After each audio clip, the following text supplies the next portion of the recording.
We'll begin the show today as it's a packed one, and we'll go straight into it. We begin at the doorsteps of the 2022 installment of the annual Nigerian Entertainment Conference, where practitioners stepped away from the usual razzmatazz and glamour associated with the industry to have real conversation about the business side of it. Take a look. While a few of the celebrities turned up looking well-dressed, the focus of the Nigerian Entertainment Conference is always around serious industry issues outside of the usual razzmatazz of showbiz. This year, the Adekunle Ayeni organized conference is looking at ways of sustaining the momentum that Nigerian content is getting in the international music space. Last year, two Nigerian acts, Burna Boy and Wizkid, picked up the highly coveted Grammy trophies, stamping the official recognition of Afrobeat within the international music space. While the euphoria around international wins is deserving, local structures are being neglected. Local award ceremonies no longer attract the big names, and many feel this might come back to affect the industry's growth at some point. We need to begin to support our own institutions, our own our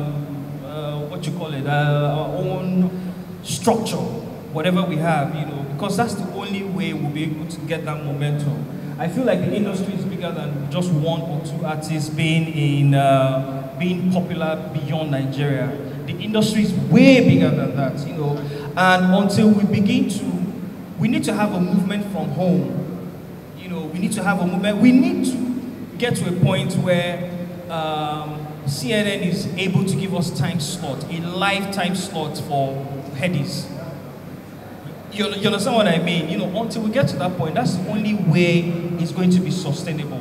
I feel like it's like a circle, it's going around. Today it is Afrobeat. At one point it was reggaeton, that hit it. At one point it was Latin music. At one point it was reggae itself.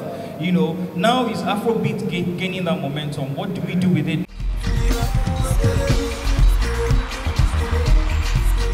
From the business point of view, Nigerian artists are selling out big concert venues abroad, but venues in Nigeria are rarely busy, save for during the end of year in select cities.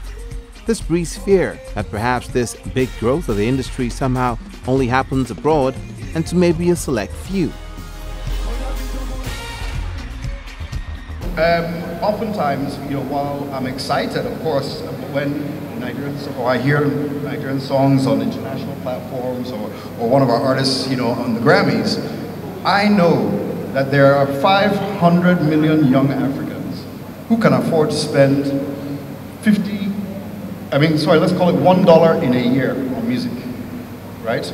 And so that means that there's, $500 million, and it's much more than that, I'm saying at a minimum, $500 million right here on the continent for our music, right? So while it's exciting, the international, being on the Grammys, etc., and it's a great thing because as Osi said at the beginning, it's the reality is that the Western, the US, the American music industry rules the world. That's where music is, makes or breaks it.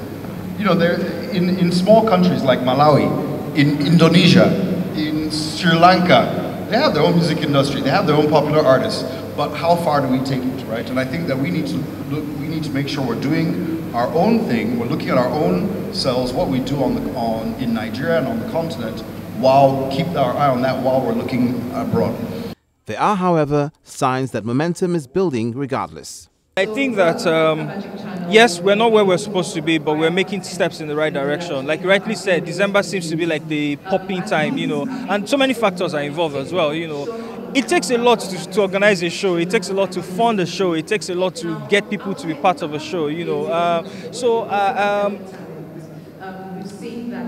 I think that we're creating those platforms gradually, and we're building. Take for instance, we've come from a point where even in Decembers, we used to wait, a lot of musicians used to wait to perform on other people's shows.